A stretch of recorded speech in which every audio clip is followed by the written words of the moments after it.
Behaviorism, Jonah McKinney, Leticia McCuller, Amanda Rangel, and Valerie Thomas.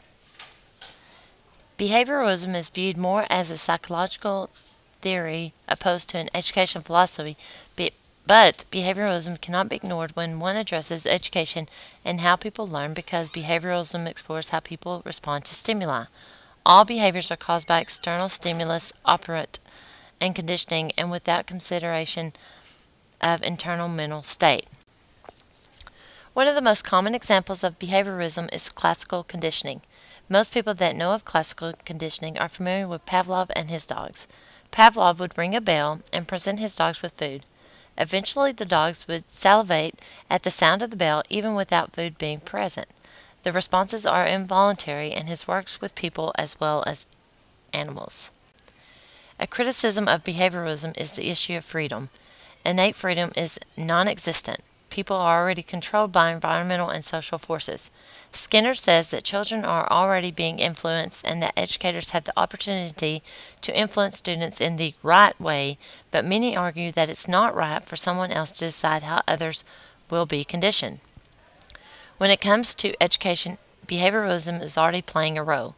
Teachers already condition their kids through looks, grades, and punishment.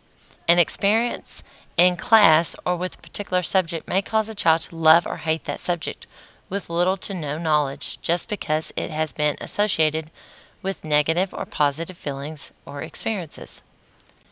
Intrinsic and extrinsic rewards are also a topic of discussion between behaviorists and their critics. Behaviorists argue that extrinsic rewards helps to control behavior in the learning environment at first.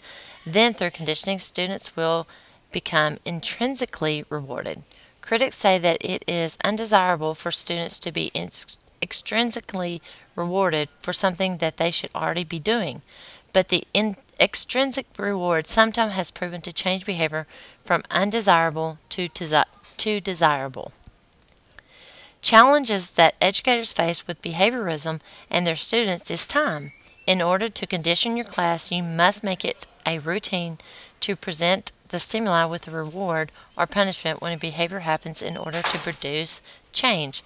This can cut into instruction time. Also, classroom management.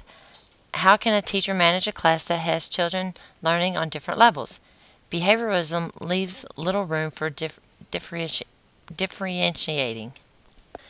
In this era of standardized testing, are we teaching our children to learn for the sake of knowledge, or are we teaching them to memorize in order to pass the test? I believe that Skinner would argue that we are conditioning our students in the wrong direction. Behaviorism is already occurring in classrooms today, and further study of it can lead to a more efficient learning experience. Thank you.